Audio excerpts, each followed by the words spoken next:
Visakhapatnam steel ప్లాంట్కి సహకరించాల్సింది పోయి పక్కనే ఆర్సెల్ మెటల్ పెట్టి వాళ్ళకి ఒక సొంత గనులు అలాగే క్యాప్టివ్ పోర్టు పక్కనే అంటే గంగవరం పోర్ట్ ఏమో అదానికి ఇచ్చేశారు. విశాఖ స్టీల్ ప్లాంట్ పోర్టు లేదు, వాళ్ళకి మైన్స్ లేవు. ఇప్పుడు కొత్తగా విశాఖపట్నం రీజనల్ డెవలప్మెంట్ అని నీతి ఆయోగ్ కూడా ఒక పెద్ద రిపోర్టు 200 పేజీల రిపోర్టు తయారు చేశారు. దాన్ని పట్టుకొని తిరుగుతున్నారు వీళ్ళు. అందులో ఏమని చెప్పారు, విశాఖపట్నం స్టీల్ ప్లాంట్కి చెందిన 2500 ఎకరాలని ఈ ప్రైవేట్ పార్టీలకు మళ్లించండి, ఇతర పక్కనే ఉన్న నక్కపల్లిలోని పరిశ్రమలు పెట్టడానికి మళ్లించండి అని చెప్పి దాంట్లో స్పష్టంగా రాశారు. దాన్ని వీళ్ళు పట్టుకొని తిరుగుతూ ఉన్నారు. మొన్నటిదాకా ఏం చెప్పారు, నిన్న కూడా చెప్పాడు స్టీల్ ప్లాంట్కి ఒక్క ఎకరా కూడా మేము తీసుకోము అంటే అబద్ధం. ఎందుకని ఇలా మిస్లీడ్ చేస్తున్నారు ప్రజల్ని, ఎందుకు తప్పుదారి పట్టిస్తున్నారు?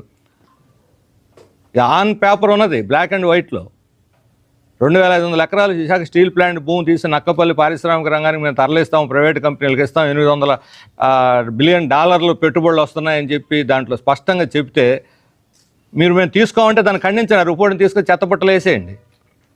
లేదు తీసుకుంటున్నామంటే వాస్తవాలు చెప్పండి, ప్రజలు మేము తీసుకోదలుచుకున్నామని. అంటే కార్మికుల్ని రాష్ట్ర ప్రజల్ని మోసం చేయటం కాదని అడుగుతున్నాం. ఎందుకంటే రాష్ట్ర ప్రభుత్వానికి కార్పొరేట్లకు ఉచితంగా ఇచ్చా 11,400 కోట్లు ఇచ్చి స్టీల్ ప్లాంట్కి ఒక ప్యాకేజ్, అందులో 1,500 కోట్లే ఉపయోగపడుతున్నాయి. ఒక 2,000 కోట్లు కరెంటు బిల్లు ఇచ్చారు.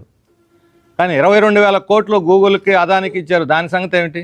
మెట్టలకి మొత్తం ట్యాక్సులన్నీ మినహాయింపులు ఇచ్చారు. దాని సంగతి ఏమిటి? వీటిలో కనీసం ప్రభుత్వం వాటాలైనా తీసుకుంటుందా? ప్రభుత్వ వాటాలు తీసుకోదు, ప్రజల డబ్బును తీసుకుపోయి వాళ్ళకి ఖర్చు పెడతారు. ప్రజలకు ఇవ్వాల్సి వచ్చేసరికి మాత్రం పైసలు లేవని చెప్పి